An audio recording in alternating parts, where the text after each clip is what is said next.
네, 안녕하십니까. 정보처리 기사를 준비하시는 전국의 수험생 여러분 반갑습니다. 자, 이번 시간에는 소프트웨어 공학 두 번째 시간이고요. 자, 지난 시간에 소프트웨어 공학에 대한 개념과 그리고 소프트웨어에 대한 정의 그리고 시스템에 대해서 공부를 했다면 자, 이번 시간부터는 본격적으로 이러한 소프트웨어 개발에 관련된 프로젝트를 관리하는 방법, 프로젝트를 관리하다 보면 그 비용이 얼마나 드는지 비용 산정하는 방법과 그리고 이어서 이러한 소프트웨어 개발에 관련된 조직을 구성하는 방법에 대해서 알아보는 시간 만들어 보도록 하죠. 자, 이번 시간을 통해서 우리는 전반적인 프로젝트를 어떻게 관리하고 또 비용은 어떻게 산정을 하고 조직 구성을 어떻게 해서 최대의 경제 원칙을 이용해서 소프트웨어를 완벽하게 개발할 수 있는지에 대해서 우리가 공부하는 시간이 되겠어요. 자, 첫 번째 화면을 통해서 본격적으로 소프트웨어 프로젝트의 관리에 대한 부분을 개념 위주로 우선 정리를 한번 해드리도록 하겠습니다. 자, 여러분 교재에 보시게 되면 단원 자체가 그렇게 길지는 않습니다. 우리가 소프트웨어 공학이라는 과목 자체는 다른 과목에 비해서 상당히 이해하기도 쉽고 또 편한 과목이다라고 말씀을 드리고 있는데, 자, 그 이유는 너무 깊이 있게 이제 컴퓨터에 관련된 얘기를 다루는 게 아니라 우리가 이 컴퓨터를 이용해서 프로그램을 개발하는 데 있어서 사무적인 어떤 요인들, 프로젝트를 개발하기 위한 기술적인 측면보다는 프로젝트를 개발하기 위한 어떤 업무의 흐름에 관련된 얘기를 하고 있기 때문에 아무래도 전공자보다는 비전공자 학생들이 학습하기에 좀 더 편한 과목이 아닐까, 자, 그렇게 생각을 합니다. 자, 소프트웨어 프로젝트의 관리에 대한 개념은, 자, 프로젝트 관리라는 것은 주어진 기간 내에 최소의 비용으로 사용자를 만족시키는 시스템을 개발하기 위한 전반적인 활동이다. 자, 항상 우리가 어떤 기업에서, 회사에서 어떤 일을 추진하기 위해서는 항상 경제 원칙에 입각해서 일을 추진해야 됩니다. 아무리 그 돈이 많이 든다 하더라도 우리 회사에서 꼭 필요한 제품은 반드시 구입을 해야 되지만, 아무리 가격이 낮다고 해서 쓸데없는 제품들을 뭐 마구잡이로 이렇게 구입을 하면 또 낭비가 되는 거니까 이런 부분들을 적절히 활용을 해야 되는데, 우리가 이번 시간에 배우게 될 이 프로젝트 관리라는 부분도 이런 부분에서 상당히 중요한 개념으로 사용을 하고 있죠. 여러분들이 나중에 회사에 입사를 해서, 또 물론 지금 회사에 다니고 계신 분도 계시지만 뭐 가정에 계신 분도 가정을 어떻게 꾸려 나가는 방법도 이러한 어떤 완벽한 프로젝트 관리를 통해서 효과적인 어떤 경제 원칙을 얻어낼 수 있다면, 그죠? 있다면 좀 더 발전적이고 좀 지향적이지 않겠나 이렇게 생각을 하거든요. 자, 그래서 자, 이런 프로젝트 관리에 대한 개념을 여러분들이 정확하게 알고 이 내용을 임해 주셔야 된다고 말씀을 드리고 싶습니다. 자, 프로젝트의 관리는 소프트웨어 개발 계획을 세우고 분석, 설계, 구현 등의 작업을 통제하는 것으로 우리가 지난 시간에 배웠던 소프트웨어의 생명 주기의 전 과정에 해당이 된다라고 얘기를 합니다. 결국 이 프로젝트 관리라는 측면에서 이 프로젝트를 잘 관리를 해야만 완벽한 프로젝트를 만들어낼 수 있고 회사의 이윤을 추구할 수 있는데 도움이 되겠다, 이런 뜻이겠죠. 뭐 좀 더 쉽게 가까운 예를 든다 그러면 지난 우리가 데이터베이스 시간에 제가 이런 예를 많이 들었는데, 우리가 프로그램 개발자예요. 만약에 우리가 지금 프로그램 개발자인데 누군가 고객이 우리에게 프로그램 개발을 의뢰를 했다는 얘기죠. 가까운 예를 들게 되면 지금은 많이 사라졌지만 뭐 비디오 가게를 예를 들어 볼게요. 비디오 판매 대여점. 비디오 대여점 같은 경우에 과거에 우리가 어떤 영화를 한 편 보기 위해서 비디오 가게 가서 내가 원하는 비디오 테이프나 DVD를 빌리게 되잖아요. 그러니까 빌릴 때 비디오 가게 사장은 그때 당시에 이제 컴퓨터를 사용하지 않았기 때문에 일일이 수기로 노트에 적어서 누가 언제 빌려갖고 반납일은 언젠지를 일일이 적었단 말이죠. 자, 그런데 이런 것들을 프로그램을 개발해서 활용을 하게 된다면 고객이 들고 왔을 때 뭐 바코드나 또는 뭐 요즘 많이 쓰고 있는 QR코드나 이런 것들을 이용해서 딱딱 찍어서 컴퓨터에 자동으로 입력을 하고 그 사람이 언제 빌려갖고 또 언제 갖다 줘야 되는데 컴퓨터로 줘야 하게 되면 자동으로 반납일을 확인할 수 있고, 연체가 된 사람은 연체 금액이 얼마인지도 자동으로 컴퓨터를 통해서 확인할 수 있는 그런 어떤 소프트웨어를 개발한다고 가정을 합시다. 그래서 비디오 가게 사장이 요구사항을 우리에게 의뢰를 했을 경우에 우리는 그 비디오 가게 사장의 요구사항을 완벽하게 처리를 해서 원하는 프로그램을 개발하고 만들어 줘야 되겠죠. 자, 그런 부분에서 그러면 비디오 가게 사장이 저희한테 얘기를 하겠죠. 자, 그러면 이거 개발하는데 얼마나 시간이 걸립니까? 그러면 우리가 막 산정을 해서 한 일주일 정도 걸리겠습니다. 아니면 한 달 걸리겠습니다. 아니면 큰 프로젝트 같은 경우에는 한 1년 정도 잡으셔야 됩니다. 이 프로젝트를 개발하는데 투입되는 인력은 저희 회사 그 프로그래머들이 한 10명은 투입돼야 되겠습니다. 그래서 총 계산하니까 비용이 한 뭐 예를 들어서 한 1억 나올 것 같습니다. 한 2억 나올 것 같습니다. 이렇게 비용을 얘기해 주겠죠. 물론 비디오 가게 그 관리 프로그램이 뭐 1억씩 하고 2억씩 하고 그런 건 아닙니다만은 예를 드는 겁니다. 자, 그렇다면 그런 것들을 원활하게 관리를 하는 부분에 대해서 이번 시간에 공부를 하고 있는 거죠. 자, 세 번째 개념을 보게 되면 이 소프트웨어의 프로젝트를 성공적으로 수행하기 위해서는 수행할 작업의 범위, 필요한 자원, 또 수행 업무, 이정표, 비용, 추진 이런 일정들까지도 전부 다 우리가 알고 있어야 업무를 추진할 수 있다는 거죠. 그래서 저는 프로그래머들은 공대생이고, 그죠? 공대생이고, 이 부분을 전공했던 사람들이기 때문에 이런 일정을 잡고 추진하는 능력은 제가 개인적으로 생각할 때 좀 떨어져요. 그러니까, 인문학 쪽의 학생들이 회사에 입사했을 때, 그러니까 관리부를 맡아서 전반적인 관리를 해주는 거죠. 그러니까 그 팀과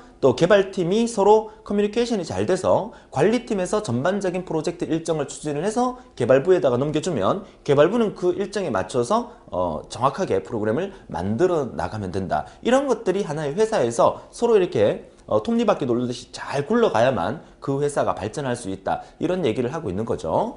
자, 프로젝트 관리에 대한 개념을 설명을 드렸고요. 개념 묻는 문제가 시험에 나온다 그러면 문장만 잘 읽어보면 충분히 우리가 사회생활에 대한 어떤 개념과 또 직장인의 마인드와 오너의 마인드를 모두 합해서 그 내용을 읽어본다면 쉽게 우리가 이해할 수 있겠어요.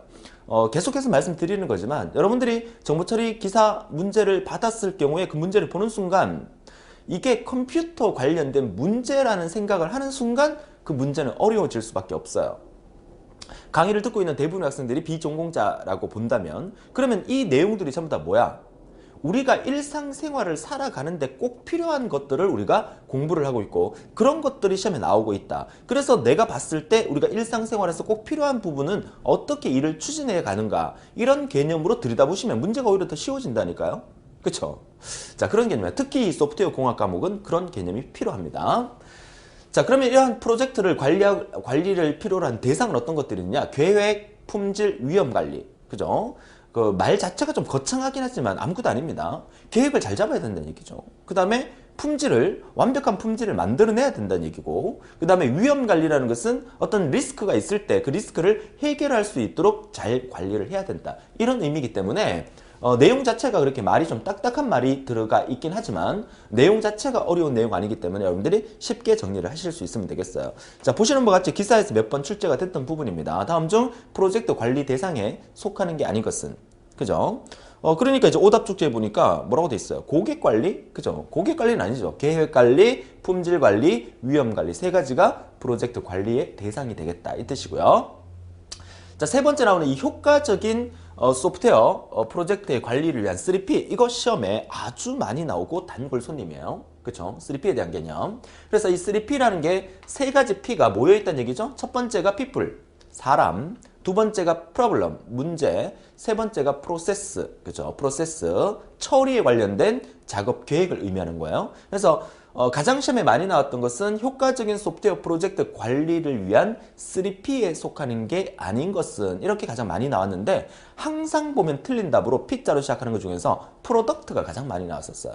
여러분 오답 쪽지에도 보시면 아시겠지만 프로덕트 또는 파워 이런 것들이 P자로 시작하니까 시험 문제 많이 나왔다는 거죠. 세 가지 반드시 알아두는데 이 세 가지 중에서 가장 중요한 것은 효과적인 프로젝트 관리를 위한 3대 요소 중에서 가장 중요한 사람은 누굽니까? 바로 우리 인간입니다. 사람입니다. 그래서 그렇게도 문제 나온 적이 있어요. 가장 중요한 게 무엇이냐? 바로 인적 자원, 사람이다. 우리가 보통 이런 얘기를 하죠. 여러분들이 회사를 다니다가 저는 참 싫어하는 중에 하나가, 지난 시간에도 제가 많이 말씀을 드렸지만 이직을 많이 하는 걸 별로 안 좋아합니다. 뭐 요즘 같은 세상에서 내가 어떤 A라는 회사에 입사해서 한 3년 정도의 경력을 쌓고 난 다음에 그 경력을 이용을 해서 다른 회사에 이직을 하면 연봉을 더 많이 받을 수도 있고 뭐 자기의 어떤 발전을 위해서 그렇게 하는 거는 맞을 수는 있겠지만 우리가 이 프로그램 개발하는 이런 업을 갖고 있는 사람들은 이직을 많이 하게 되면 그 프로그램이 시간이 지나면 지날수록 막 꼬이게 돼요. 꼬이게 돼서 그 유지 보수라는 게 엄청나게 힘들어진다는 거죠. 그렇죠? 그런 이직률이 없어야 되기 때문에 이 프로젝트 개발에서 가장 중요한 것은 인적 자원이라는 거죠. 여러분들이 그 회사를 그만두는 원인 중에 첫 번째가 뭡니까? 어느 단체 여론조사에서 나온 건데, 그러니까 직장인들이 회사를 다니다가 회사를 그만두는 1순위는 뭐겠어요? 대답해 보세요. 이제 온라인 강의라고 대답하라 그러니까 대답을 못 하는데, 그쵸? 제가 다 들립니다. 저는 항상 들린다고 생각하고 강의를 한다 그랬잖아요. 그쵸? 몇몇 분 대답을 하셨습니다. 좋아요. 이직률이 그 첫 번째는 뭡니까? 그쵸? 당연하죠. 돈이죠, 돈. 내가 한 달에 예를 들어서 뭐 100만 원어치의 일을 한다고 생각하는데 월급은 80만 원밖에 안 되는 거야. 그쵸? 이직을 할 수밖에 없어요. 그죠? 그만둘 수밖에 없어요. 그러니까 자기가 한 만큼 그 급여를, 그죠? 받아주는 급여를 줄 수 있는 그런 회사가 내가 오랫동안 몸담을 수 있는 회사긴 합니다. 뭐 상여금도 많이 주고. 근데 뭐 또 이런 말씀 드리기 좀 뭐하지만 자기가 회사를 그 출근을 해서 예를 들어서 9시에 출근을 해서 저녁 7시에 퇴근을 하는 회사다. 그러면 내가 9시에 출근해서 7시에 퇴근하는데 맨날 8시에 퇴근하기도 하고 9시에 퇴근한다고 가정을 합시다. 그죠? 그러면 직장인으로서 그만큼의 시간을 회사를 위해서 일을 했는데 책상에 앉아서, 그죠? 시간만 때운 건 아닐까? 내가 아침 9시에 출근해서 7시에 퇴근하는 게 중요한 게 아니라 9시에 출근해서 오후 3시에 퇴근을 하는 것도 괜찮지만 9시부터 오후 3시까지 내가 얼마나 집중해서 회사를 위해서 일을 했는가, 그게 더 중요하다고 생각을 합니다. 그래서 프로그램 개발업자들은, 프로그램 개발하는 사람들은 많은 아이디어가 나와야 돼요. 그쵸? 그러니까 웹 쪽에 일하는 사람들은 웹 디자이너 같은 경우에도 아이디어가 많이 나와야 되고, 또 프로그램 개발자 같은 경우에도 아이디어가 많이 나와야 돼요. 그래서 웹 디자인 회사, 그러니까 웹 개발하는 회사 같은 경우에는 디자이너들은요, 사장님 이렇게 보시기에 하루 종일 놀아요. 그렇죠? 디자이너들은 컴퓨터 앞에 앉아가지고 작업하는 경우 시간 말고 계속 인터넷 쇼핑만 해요.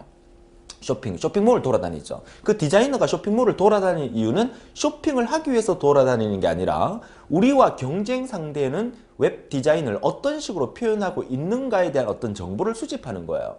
그 정보를 수집해서 가공을 해서 우리 회사에 딱 맞는 그런 어떤 디자인을 또 표출해내는 거죠. 그런 일을 하기 때문에 하루 종일 또 이렇게 쇼핑하는 경우도 어떻게 보면 그것도 일하는 데서 맞는 일이긴 합니다. 그렇죠? 근데 그렇지 않고 진짜로 쇼핑하고 있으면 안 되겠죠.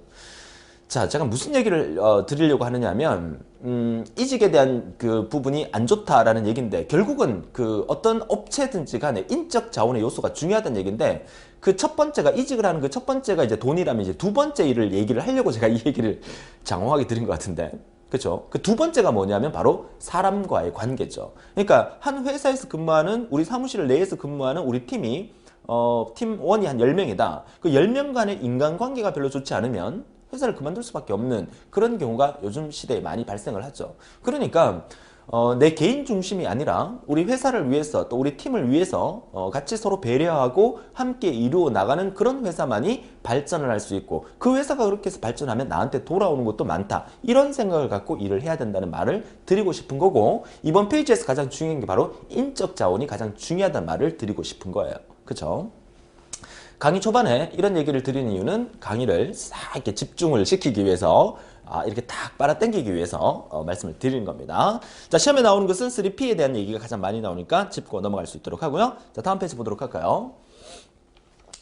자, 다음 페이지는 자, 이번 페이지는 다음 페이지가 안 넘어갑니다.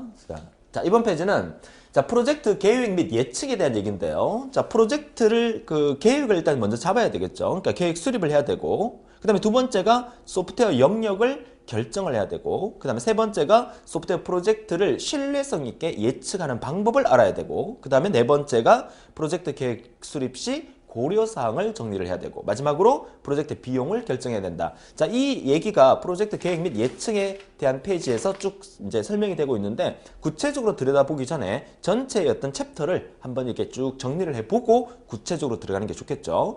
그 첫 번째가 이제 프로젝트 계획 수립인데, 계획 수립할 때 이 정의가 프로젝트 수행하기 전에 소프트웨어 개발 영역을 먼저 결정을 하고 필요한 자원, 비용, 일정 등을 미리 예측을 해보는 거예요. 비디오 가게 사장이 의뢰를 했다. 그러면 이 프로그램을 만들어주는데 우리 회사에서 기간은 얼마나 필요하고 인력이 얼마나 동원이 돼야 되고 비용은 얼마나 나가는지, 그래서 우리 회사의 마진이 얼마나 떨어지는지, 고객이 요구하는 금액은 얼마가 되는지, 이런 것들을 일일이 다 파악을 해서 계획을 잡아보는 거죠. 그죠? 자, 그러면 두 번째가 소프트웨어 영역을 결정하는 거다. 자, 개발될 소프트웨어 영역을 결정한다. 그죠? 어떤 영역으로, 어떤 영역에서 어떤 종류의 소프트웨어를 우리가 개발해야 되는가라는 부분도 한번 생각을 해봐야 돼요. 이따가 나중에 뒷페이지나 아니면 다음 시간에 계속 이어서 설명을 드리겠지만, 예를 들어서 이런 얘기를 한번 해보죠. 비디오 가게 사장이 의뢰를 해서 우리가 비디오 가게 관리 프로그램을 우리 회사에서 만들어 줬다는 겁니다. 자, 만들어 주고 난 다음에 다음 프로젝트가 뭐가 생겼냐면 책방 관리 프로그램을 누가 만들어 달래요. 이제 대여하는 점, 책방. 가만히 생각해 보니까 비디오 가게 관리 프로그램이나 책방 관리 프로그램이나 그 프로그램이 되게 비슷하지 않겠습니까? 그죠? 그러면 만약에 책방 관리 프로그램을 만들어 달라고 의뢰가 들어왔을 경우에 여러분들은 프로그램을 다 도입해서 처음부터 다시 시작을 합니까? 그렇지 않을 거예요. 그 회사에서는 책방 관리 프로그램을 비디오 가게 관리 프로그램을 이미 만들어 본 경험이 있기 때문에 그 경험에 의해서 약간씩 수정을 해서 책방 관리 프로그램을 만들어내게 되면 만들어낸 기간이나 비용이나 이런 것들이 좀 더 줄어들 수가 있겠죠. 그렇죠? 그러니까 회사에서 그 회사가 수많은 프로젝트를 추진해 본 경험이 많은 회사일수록, 그죠? 그런 부분들이 좀 더 효과적으로 만들어질 수 있지 않을까? 그죠? 그런 생각도 해봅니다. 자, 예측하는 작업이 첫 번째고, 두 번째가 이제 소프트웨어 영역이 개발 소프트웨어의 영역을 먼저 결정하는 거고요. 그게 뭐 대여점이냐, 뭐 이런 부분을 결정하는 거죠. 자, 예측의 대상은 기능과 성능, 신뢰도, 그리고 비용, 일정, 참여 인원수, 요구되는 노력, 제약 조건, 이런 것들이 얼마나 들어가는가를 미리 예측을 해본다는 얘기고요. 자, 세 번째, 자, 소프트웨어 프로젝트를 신뢰성 있게 예측하는 방법은 아까 설명드렸죠. 이미 수행된 유사 프로젝트를 참고해야 되겠죠. 비디오 가게 관리 프로그램을 개발한 경험이 있기 때문에 책방 관리 프로그램에 의뢰가 들어왔을 경우에 유사한 비디오 가게 관리 프로그램을 참고해 볼 수가 있다는 얘기고요. 자, 프로젝트를 상대적으로 잘게 분리하여 예측하는 게 좋고요. 경험적 예측 모델을 활용하게 되고요. 뒤에서 우리가 배우게 됩니다. 이번 시간에. 자, 예측을 가능한 뒤로 미룹니다. 이것도 현실성이 부족하다는 의미이긴 하지만 앞으로 일어날 예측들을 가능한 뒤로 미룸으로써 현재의 문제점을 해결할 수 있다는 얘기거든요. 그렇죠? 이런 방법도 있다는 거. 그 다음에 하나 이상의 자동화 측정 도구를 이용함으로써, 자동화 측정 도구도 우리가 뒤에서 배우게 됩니다. 자, 이런 것들을 이용을 하는 것들이 소프트웨어 프로젝트를 신뢰성 있게 예측하는 방법에 속한다라고 봅니다. 자, 네 번째로는 프로젝트 계획 수립 시 고려해야 될 사항은, 그 첫 번째가 가장 중요한 게 프로젝트의 규모가 얼마나 되는지 규모를 파악하는 게 그 첫 번째고요. 그 다음에 프로젝트의 복잡도, 얼마나 복잡하게 만들어져야 되는 프로젝트인지, 그리고 구조적 불확실성의 정도, 과거 정보의 가용성, 그리고 마지막 리스크, 위험성이 얼마나 있는지, 이런 것들을 고려하면서 프로젝트 계획을 수립을 해야 된다는 얘기겠죠.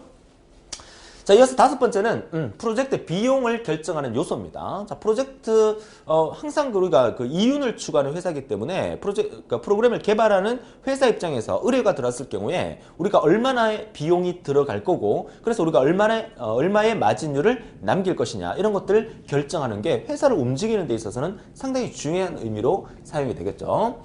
자, 프로젝트 요소 부분에서는 제품의 복잡도, 그죠? 비용 결정 요소입니다. 제품의 복잡도가 복잡하면 복잡할수록 비용이 올라가겠죠. 그러니까 비디오 가게 사장이 요구하는 게 뭡니까? 우리 관리 프로 만들어줄 때 뭐 연체 1 자동 검색하고, 고객이 뭐 이렇게 연체 일이 생기면 문자 메시지 자동으로 날아가게 해주고, 그쵸? 문자 메시지 날아갔을 경우에 반응이 없으면 또 어떤 경고 조치를 할 수 있게 해주고, 그리고 책방 안에 있는 신제품이 얼마나 잔고가 있는지, 재고가 있는지 확인하고, 그 재고가 부족하면 다시 입고를 할 수 있는 그런 시스템, 모든 전반적인 시스템, 그죠? 그런 것들을 넣게 되면 복잡해지겠죠. 복잡도, 그리고 시스템의 크기, 그리고 요구되는 신뢰도, 이런 것들이 프로젝트의 요소라면, 자원의 요소로서는 당연히 인적 자원이 가장 중요하고, 하드웨어라는 장비가 얼마나 더 필요한지, 그리고 다른 응용 소프트웨어가 또 얼마나 더 필요한지, 이런 것들에 대해서 비용이 결정이 되겠죠. 생산성 요소는 개발자의 능력이, 그쵸? 이것도 뒷페이지에 나오겠지만 개발자의 능력이 아무래도 좋으면 그죠? 비용이 올라갑니다. 개발자의 능력이 안 좋으면 비용이 내려갑니다. 그 이유는 뭡니까? 그쵸? 나중에 유지 보수할 수 있는 그런 부분이라든지 아무래도 신뢰성을 높일 수가 있겠죠. 우리가 뭐 물건을 살 때 동네 슈퍼마켓에서 사는 물건이나 백화점에서 사는 물건이나 똑같은 물건이라도 가격 차이가 있는 것도 아무래도 이제 백화점에서는 완벽하게 그 품질을 보증할 수 있는 우리가 믿음이 가기 때문에 그런 부분이 아니겠어요. 그죠? 그런 얘기고. 자, 개발 기간도 필요하겠죠. 개발 기간이 길어지면 길수록 비용도 늘어나겠죠. 자, 이런 비용 결정 요소가 이런 것들이 있다는 거 알아두시면서 우리가 이번 시간 뒷부분에서 비용 결정과 비용 계산에 대해서도 우리가 같이 공부를 하게 됩니다. 자, 시험 문제에서는 프로젝트 비용 결정 요소에 속하는 게 아닌 것은 이렇게 나올 수 있으니까 오답 쪽지 같이 비교하면서 이 세 가지 분야를 같이 정리해 두시기 바라요. 자, 그리고 다음 페이지 나오는 이 개발 비용과 시스템의 크기. 자, 그래프로 표현하고 있는데 그래프 가만히 들여다보시면 크게 어려운 그래프 아니에요. 시험 문제에서 그래프를 그려놓고 한번 나온 적이 있었어요. 자, 시스템의 크기가 그죠? 크면 클수록 개발 비용은 증가한다는 얘기죠. 거의 제곱에 비례할 정도로 시스템 크기가 크면 클수록 그 급속도로 그죠? 급속도로 개발 비용이 증가한다는 것을 볼 수가 있겠죠. 자, 신뢰도가 좋으면 좋을수록 자, 신뢰도가 좋으면 개발 초창기부터 아예 비용은 높이 산정이 돼서 시작이 됩니다. 그렇죠? 그리고 난 다음에 시간이 지나면 지날수록 역시나 개발 비용이 거의 제곱에 비례할 정도로 급격히 증가된다는 그래프를 볼 수가 있을 거고요. 요거 잘 봐두세요. 그죠? 신뢰도는 0부터 시작하는 게 아니라 처음부터 비용이 높아서 시작을 한다는 얘기입니다. 자, 그 다음에 개발 기간. 개발 기간이 길다. 그죠? 개발 기간이 길어지면 길어질수록 개발 비용은 초창기에는 만약에 개발 기간이 1년짜리다. 그럼 1년짜리면 초창기에 돈을 엄청나게 많이 요구를 하죠. 그쵸? 근데 시간이 지나면 지날수록 그죠? 요구되는 돈은 줄어들 수 있다는 얘기입니다. 이거는 제곱에 반비례하는 그래프다. 이렇게 보시면서 그래프의 세 가지 종류를 눈여겨봐 두시기 바라요. 아래쪽에 여러분 체크 문제에 봐도 관련된 문제가 하나 보이시지만 체크 문제는 나중에 뒤에서 제가 풀어드리도록 하겠습니다. 여러분들 기출문제를 많이 풀다 보면 또 이런 그래프 관련된 문제가 나오니까 그래프 관련된 문제는 오히려 더 쉬운 문제니까 한 번만 눈여겨봐 두시면 쉽게 우리가 해결할 수 있겠다라고 말씀을 드립니다. 자, 이어서 다음 단원 넘어가도록 하죠. 자, 비용 산정 기법에 대한 얘기가 나오죠. 자, 비용 산정 기법은 자, 크게 보세요. 크게 하향식 비용 산정 기법과 그 다음에 상향식 비용 산정 기법 두 가지가 나오는데 하향식은 거의 시험 문제에 출제가 안 됐기 때문에 개념만 보세요. 하향식 비용 산정 기법은 과거의 유사한 경험을 바탕으로 그죠? 과거에 내가 우리 회사에서 이런 프로젝트를 진행해 봤기 때문에 지금 의뢰 들어온 것도 그 과거의 방식으로 한번 해보자. 별로 좋지 않은 방법이에요. 그쵸? 왜냐하면 시대가 바뀌고 하루가 다르게 IT 기술이 바뀌고 고객의 요구사항이 하루가 바뀌게 달라지는데 과거에 해봤다고 해서 그걸 그대로 쓴다는 것은 별로 좋지 않은 방법이죠. 자, 그게 바로 하향식 비용 산정 기법이다. 자, 그렇다면 반대로 상향식 비용 산정 기법은 어떤 개념이냐? 상향식 비용 산정 기법은 프로젝트의 세부적인 작업 단위별로 비용을 산정한다. 조금 더 디테일하게 들어가서, 그죠? 들어가서 그 부분의 비용을 산정하는 부분이라는 얘기죠. 그래서 전체 비용을 산정하는 방법으로 LOC 기법을 많이 사용한다. LOC 기법 아래쪽에 나옵니다. 자, 원식 코드의 라인 수 기법인데 개발 단계별 또 수익 기법도 있고 그 다음에 수학적 산정 기법이 있다. 그래서 상향식 비용 산정 기법의 종류에는 LOC 기법, 개발 단계별 인월수 기법, 그 다음에 수학적 산정 기법. 여기서 말하는 인월수 기법의 인월이라는 것도 우리가 이따가 배우게 됩니다. 인월이라는 것은 노력에 대한 단위를 의미하는 거죠. 자, 그러면 이제 LOC 방법이 어떤 방법이냐? 라인 수를 평가하여 비용을 산정하는 방법이다. 자, 어떤 프로그램을 만들 때 프로그래머들은 여러분이 알지 못하는 코딩 작업을 하면서 엄청나게 많은 일들을 하게 돼요. 자, 그거 한번 제가 보여드리고 싶은데, 그죠? 잠시 우리가 PPT 화면을 중단하고 제가 한번 보여드릴게요. 자, 여러분 보시는 이제 기사 그 친구의 그 메인 홈페이지입니다. 자, 이 홈페이지를 물론 웹 프로그래밍이긴 하지만 이거를 우리 그 회사의 그 직원이 만들었겠죠. 그죠? 자, 오른쪽 눌러서 소스 보기 들어가면 자, 여기 보세요. 자, 이거 보시면요. 자, 이거 제가 스크롤바 올려서 쭉 보여드리는데 여러분 글자는 안 보이실 겁니다. 여러분들 이제 홈페이지에서 그 마우스 오른쪽 단추 눌러서 소스 보기를 한번 눌러보세요. 눌러보면 이 엄청난 그죠? 그러니까 우리 웹사이트, 기사친구라는 웹사이트를 만들기 위해서 이렇게 엄청난 프로그래밍을 한 거예요. 이렇게. 그죠? 이게 전부 다 소스 코드라는 거야. 그러니까 프로그래머가 직접 타이핑을 해서 이 과정을 만든 거예요. 그죠? 이렇게 많은 복잡한 형태를 만드니까 기사친구라는 웹사이트가 만들어지는 거거든요. 그럼 이게 라인 수로 따지면 얼마나 라인이 될까요? 제가 메인 페이지만 보여드리는 건데 메인 페이지를 쭉 내려서 보니까 이것만 해도 지금 라인 수가 2500 라인이 넘어갑니다. 근데 대규모 프로젝트 같은 경우에는 이 라인 수가 거의 한 몇만 라인 이상 넘어가고 또는 몇십만 라인 이상이 넘어가요. 그렇죠? 그러니까 아무래도 프로그래머가 이걸 직접 타이핑해서 막 이렇게 만들잖아요. 만드는데 아무래도 이 라인 수가 길어지면 길어질수록 비용을 많이 청구를 해야 되겠죠. 그죠? 뒤에 화면이 흰색으로 떠버리면 제 얼굴이 좀 이렇게 흐리게 나와버려서 빨리 닫고 싶어요. 그죠? 자, 아무튼 기사 친구의 메인 페이지를 만드는 과정을 제가 이렇게 잠시 보여드렸습니다. 자, 다시 PPT 화면으로 돌아가서 자, 그러니까 지금 제가 설명드리려고 하는 이 LOC 기법이라는 게 라인 오브 코드에 대한 얘기겠죠. 그러니까 원시 코드의 라인 수를 나타내는 방법인데 프로그램의 라인 수를 평가하여 비용을 산정하는 방법이고요. 즉 소프트웨어의 각 기능에 라인 수의 비관치, 낙관치, 기대치를 측정하여 예측치를 구하고 이것을 비용으로 산정하는 기법이다. 그러니까 라인 수가 많으면 비용이 증가하는 거고 라인 수가 적으면 비용이 줄어드는 거긴 하지만 그 라인 수를 또 효과적으로 또 관리를 해야 되겠죠. 그렇다고 해서 프로그래머가 필요 없는 것들을 막 집어넣어서 라인 수만 느리게 급급하면 또 안 되겠죠. 그렇죠? 자, 그래서 우리가 계산 문제 형태가 이 부분에서 소프트웨어 공학에서 유일하게 계산 문제 형태가 이렇게 나올 수 있어요.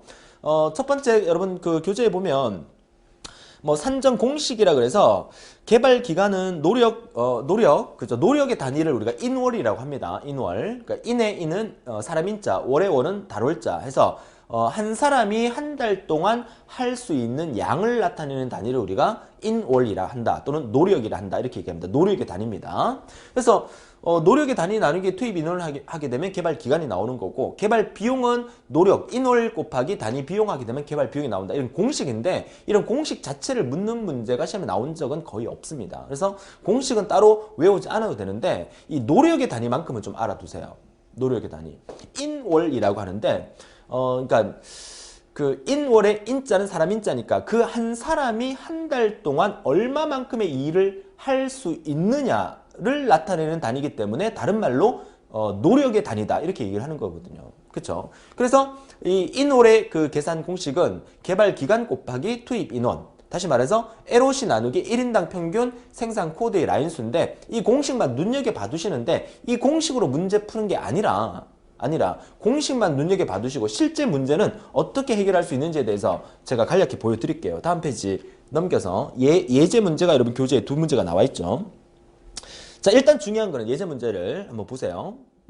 두 명의 개발자가 5개월에 걸쳐서 2만 라인의 코드를 개발하였을 때 그렇죠? 월별 생산성 측정을 위한 계산 방식은 어떻게 되는가? 자, 정답은 2000입니다. 2000. 무슨 말이냐면 자, 숫자가 나와 있는 부분을 우선 여러분 동그라미 쳐보세요. 자, 개발자가 2명입니다. 프로그래머가. 그 다음에 얼마? 5개월에 걸쳐서 2만 라인의 코드를 개발하였을 때 생산성 측정을 위한 계산 방식이 어떻게 되느냐? 그럼 계산 방식 자체가 어떻게 됩니까? 생산성은 어쩌고 저쩌고 이렇게 되는데 이거 보지 마시고요. 노력의 단위를 일단 먼저 보세요. 자, 노력의 단위 역시 앞에 나와 있는 공식 그대로인데 실제로 계산하는 것은 이 공식에 의해서 계산하려고 하면 머리가 아파요. 그러니까 쉽게 생각하게 되면 문제에서 라인 수가 2만 라인이죠. 2만 라인입니다. 그럼 노력만 구하면 된다. 라인 수가 2만 라인이니까 노력이 얼마나 인월이라는 이것만 구하면 된다. 그럼 인월을 어떻게 구하느냐? 두 명이 5개월 동안 개발한 양이죠.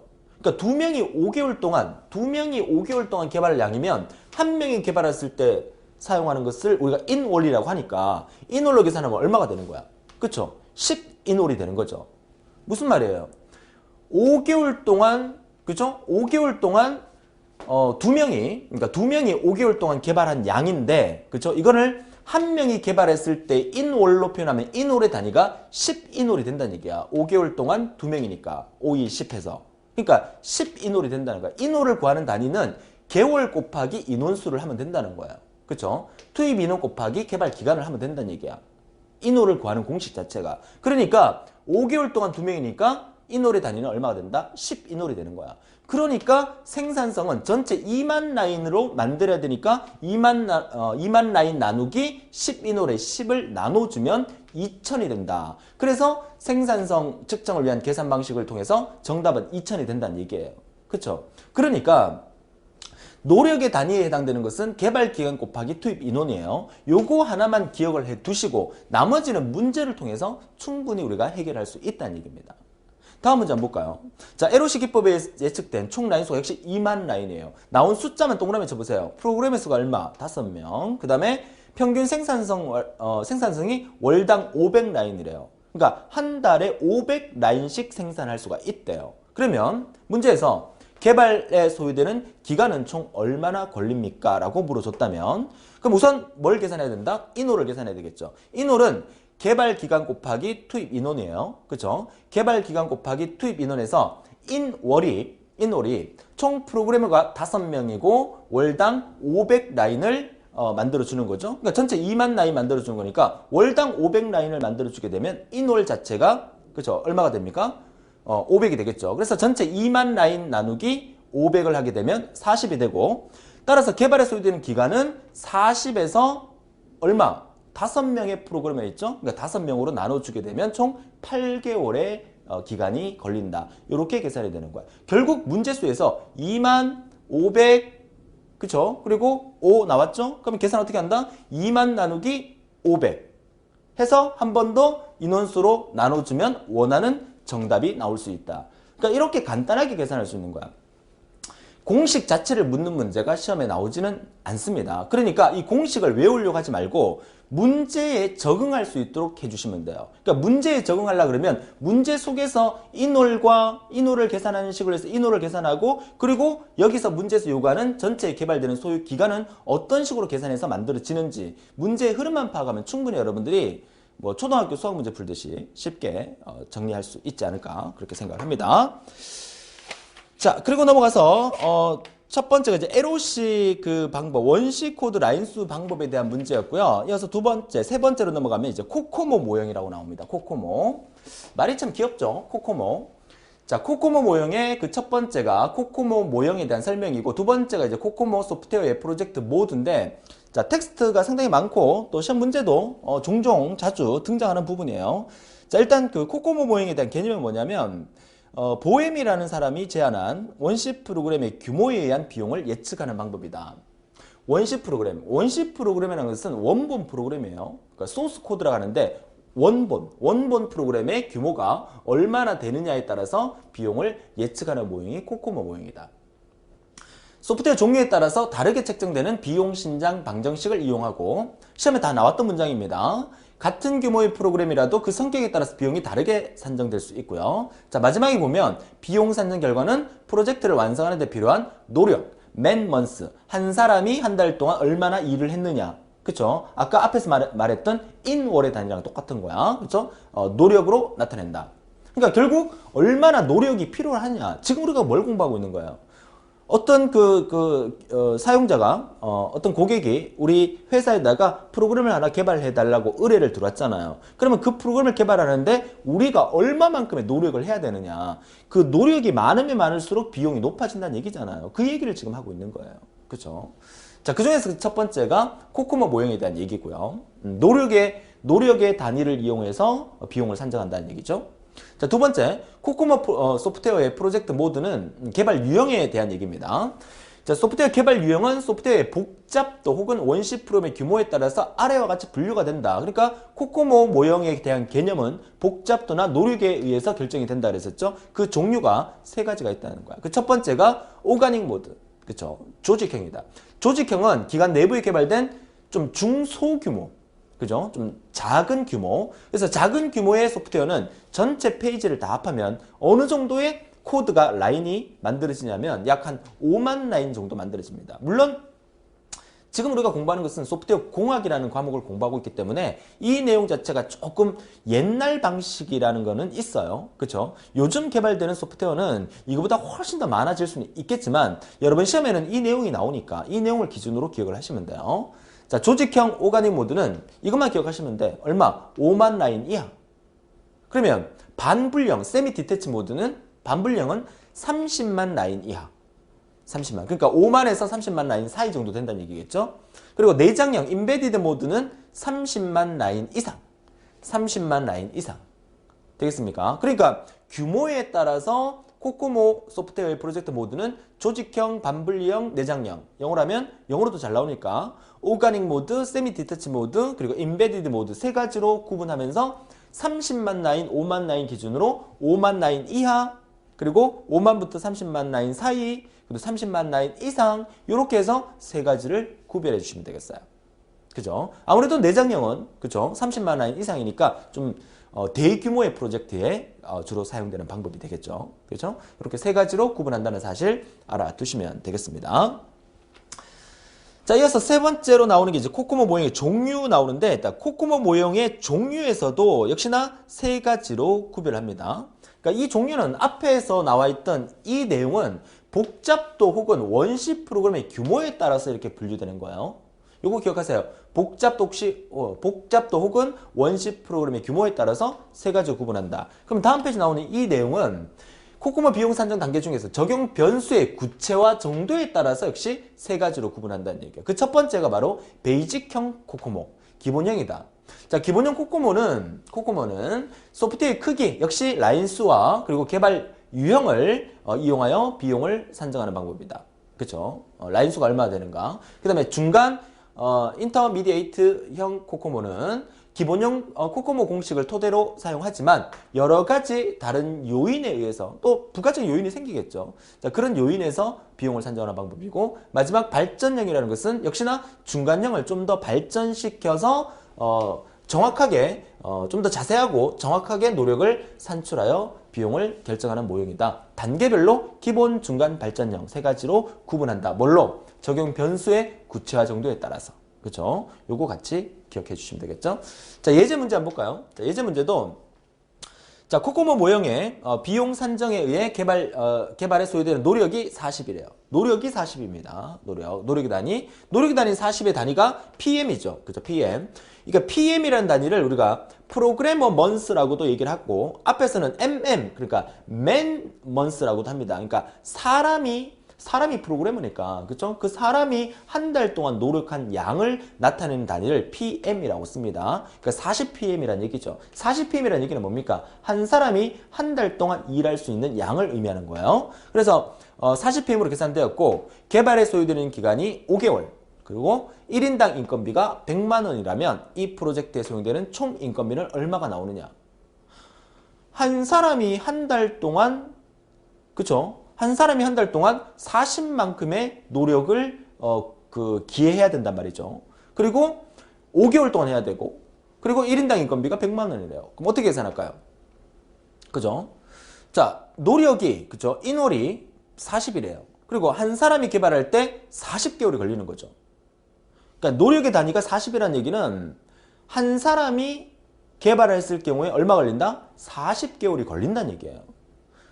이거는 여러분들이 그 앞에 문제도 이해를 해야 되는 부분이기 때문에 다시 한번 얘기를 한다 그러면, 한 사람이 그죠? 40개월을 일한 것을 우리가 뭐라 한다? 40PM이라고 한다. 이렇게 얘기했을 때 한 사람이 만약에 10사람이 얼마? 4개월 동안 일을 하게 되면 이것도 40PM이에요. 무슨 말인지 아시겠어요? 그쵸? 그러면 예를 들어서 5사람이, 그쵸? 5사람이 얼마를 일하면 돼? 얼마를 일하면 40PM의 노력이 나오는 거죠? 그쵸? 8개월 동안 일하면 40PM의 노력이 나오는 거죠. 자, 제가 예를 세 가지를 들었는데 결국 노력의 단위는 40PM입니다. 그쵸? 40PM이니까 만약에 비용을 청구할 때 만약에 1PM당 뭐 100만 원씩 비용을 추구를 한다. 그러면 40PM이 돼버리면 4천만 원이 필요하겠죠. 그러면 이렇게 작업을 해도 4천만 원, 이렇게 작업을 해도 4천만 원, 이렇게 작업을 해도 4천만 원이면 여러분들은 어느 회사에 의뢰를 하겠어요? 여러분들이면 너무 많이 걸리잖아요. 그죠? 이거는요, 너무 빨리 끝나요.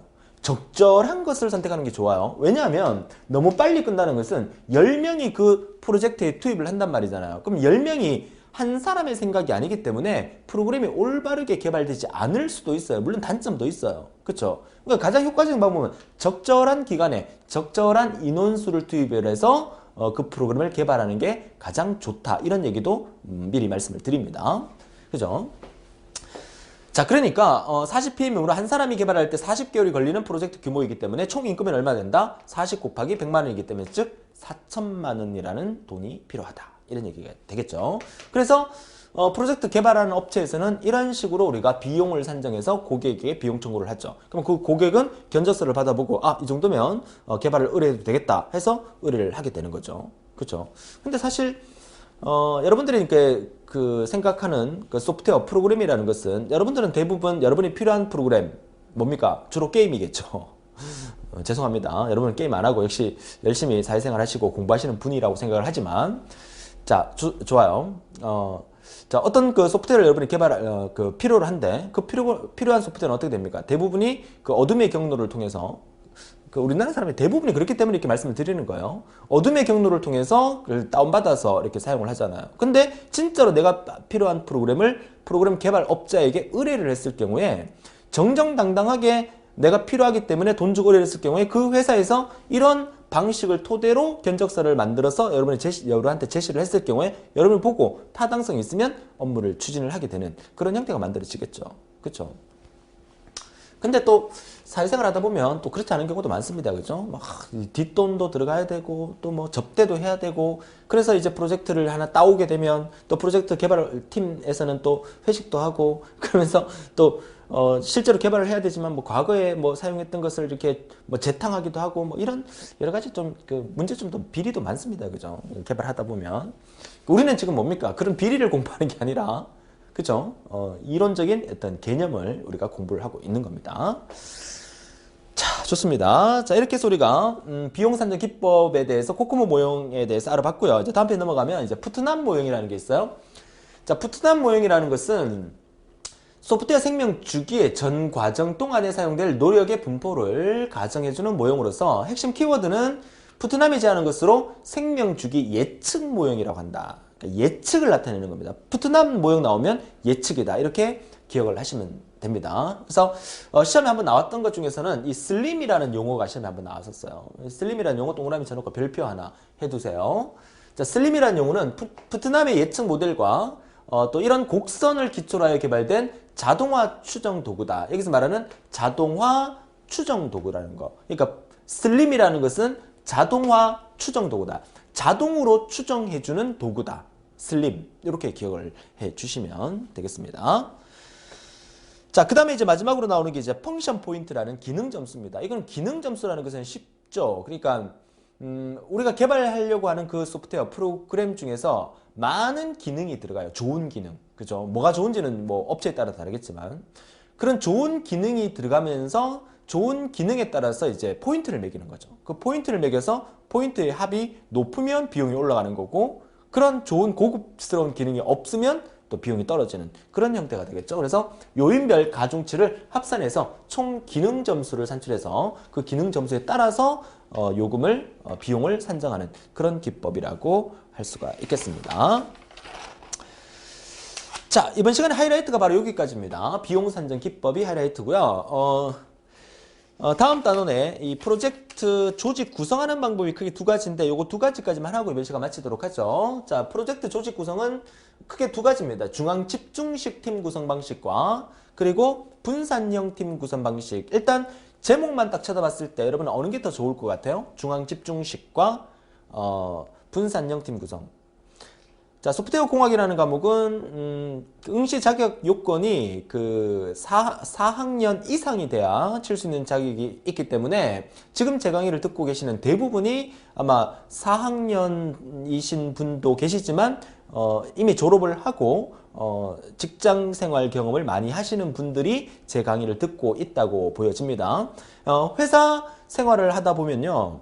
회사 생활을 하다 보면 중앙 집중식 팀 구성을 하는 그런 팀이 있고 그 다음에 분산형 팀 구성을 하고 있는 게 있어요. 뭐 큰 차이를 얘기한다 그러면 중앙 집중식은 팀장이 있어요. 그 팀장이 명령에 따라서 움직이는 팀. 그러면 중앙 집중식 말고 분산형 팀 구성이라는 것은 팀원들이 전부 다 팀장이 되는 거야. 그쵸? 팀원들이 전체가 발언권이 있어서 서로 화합해가면서 일을 추진하는 방법.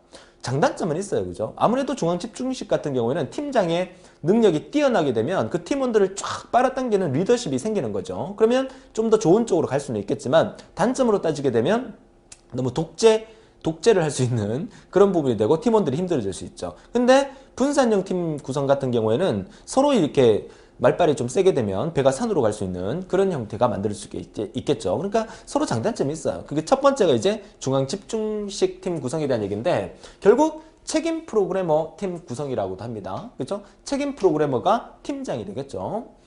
소프트웨어 개발팀을 중앙 집중형으로 관리하는 방법에는 책임 프로그래머 팀이 있고 프로그램 사서는 그러니까 책임 프로그래머 팀 중앙 집중식에는 프로그램 사서라는 것도 있어요. 프로그램 사서라는 사람은 프로그램의 리스트, 설계 문서, 테스트 계획 등을 관리하는 건데 실제 우리가 프로그램을 개발하는 팀에서는 프로그래머만 있는 게 아니에요. 그죠? 맞죠? 팀장은 젊었을 때 입사했을 때 프로그램 개발에 몰두를 하다가 많은 프로그램을 작성하다가 많은 경험을 쌓았겠죠. 그래서 팀장이 각 프로그래머들에게 너는 이거 만들어 봐라, 너는 이거 만들어 명령을 내리겠죠. 그 중에서 프로그래머들이 개발을 잘할 수 있도록 뒤에서 문서라든지 이런 것들을 뒷받침해주는 그런 형태의 이제 프로그램 사서라는 부분도 필요하다는 얘기입니다. 자, 중앙 집중식 팀 구성은 한 사람에 의해서 통제할 수 있는 비교적 소규모 문제에 적합하다 이런 얘기고요. 자, 중앙 집중력 팀 구성원의 역할 중에서 책임 프로그래머는 팀장이고요. 중요한 기술적 판단을 해야 되겠고요. 프로그래머는 코드 작성, 테스트, 디버깅, 문서 작성 등을 프로그래머가 하는 거고 프로그램 사서는 이런 것들을 총괄적으로 이렇게 보조해주고 관리해주는 사람. 보조 프로그래머는 프로그래머가 하는 일을 역시나 뒤에서 도와주는 사람. 이렇게 해서 구성원들이 4가지 정도로 구분이 된다. 자, 이렇게 보시면 되겠어요. 중앙 집중식 팀 구성의 장단점을 개념적으로 이해하는 게 중요하고요. 자, 마지막으로 분산형 팀 구성이라는 것은 민주주의식 팀 구성이라고도 한다라는 얘기죠. 전체가 다 팀장급이라는 얘기예요. 그렇죠? 자, 의사결정을 민주주의식으로 하며 팀 구성원의 자금 만족도를 높이고 역시나 이직률도 낮게 한다. 여기서 우리 소프트웨어 공학 교재에서 이직률이라는 말이 나왔다는 자체가 좀 심각합니다. 그죠? 그러니까 제가 늘 드리는 말씀이지만 프로그램 개발자들은 절대로 이직을 많이 해서는 안 됩니다. 개인의 목적을 위해서 이직을 하는 거는 뭐 말릴 수는 없는 거지만 회사를 위한다 그러면 그죠? 처음부터 끝까지 그 회사의 소프트웨어가 돌아갈 때까지 같이 봐줘야 그 소프트웨어의 변경이나 수정이나 유지 보수가 쉬워진다는 얘기입니다. 그죠? 제가 그런 경험을 너무 많이 해서 그죠? 그 다음에 자, 팀 구성원의 각자가 서로의 일을 검토하고 다른 구성원이 일한 결과에 대하여 같은 그룹의 일원으로 책임을 져야 되고 링 모양의 구조가 되겠죠? 그렇죠? 전체가 이제 둥그렇게 그러니까 뭐 트리 모양으로 이제 팀장이 있고 아래쪽에 이렇게 뻗어나가는 형태의 구조가 아니라 링형 구조의 모양으로 모두가 동등한 입장에서 개발한다 이런 뜻이고요. 여러 사람의 의사를 교류함으로 복잡하고 이해되지 않는 문제가 많은 장기 프로젝트 개발에 적합하다. 자, 마지막으로 팀 구성원의 의사교류를 활성화시키므로 팀원의 참여도와 만족도를 증대시킬 수 있다. 자, 이런 얘기까지 정리를 합니다. 소프트웨어 공학을 지금 2강까지 정리하면서 이제 다음 시간에 이제 프로젝트 일정 부분을 들어가게 되는데 내용 자체가 어떻습니까? 조금 포괄적이고 개념적인 얘기를 많이 해드려요. 그쵸? 그래서 전부처럼 기사를 준비하시는 여러분들은 대부분 4년제 대학교 이상 졸업하신 분들이기 때문에 사회 경험도 많으신 분들도 많으세요. 그쵸? 저보다 연배가 상당히 많으신 분도 많으실 거고요. 그러니까 여러분이 살아온, 여러분이 직장생활 해온 그 경험을 바탕으로 이 문제를 들여다보시면 소프트웨어 공학이라는 과목은 너무너무 쉬워집니다. 대신에 우리가 듣도 보도 못한 뭐 코코모라든지 이런 어려운 용어들 있죠. 이 용어들은 여러분들 좀 기억을 해주셔야 되겠죠. 그 외에는 문제 자체가 서술 형태의 문제가 나왔을 경우에는 여러분의 경험을 통해서 문제를 푸신다면 오히려 더 쉽게 문제를 해결할 수 있지 않을까 그렇게 생각을 합니다. 자, 이번 시간에 공부한 내용 프로젝트 관리에 대한 개념 중요하고요. 비용 산정 기법의 종류 다 체크해 두시고요. 프로젝트의 조직 구성, 중앙 집중식과 분산형 두 가지를 구별해 주시는 걸로 정리하시면 되겠어요. 자, 다음 시간 소프트웨어 공학 3강에서는 프로젝트 일정, 품질 보증, 위험 관리, 그리고 뒷부분에 시간이 좀 되면 다음 시간 예측을 제가 해봐야 되겠는데 형상 관리까지 해드리는 걸로 계획을 잡고 진행을 하고 있습니다. 자, 마무리 잘 하시고요. 소프트웨어 공학 20점 만점에 18점 목표로 진행되고 있습니다. 열심히 집중하셔서 여러분 것으로 만들어 주시길 바라고 오늘도 즐거운 하루 보내시고 다음 시간에 더 힘찬 모습으로 뵙겠습니다. 수고하셨습니다.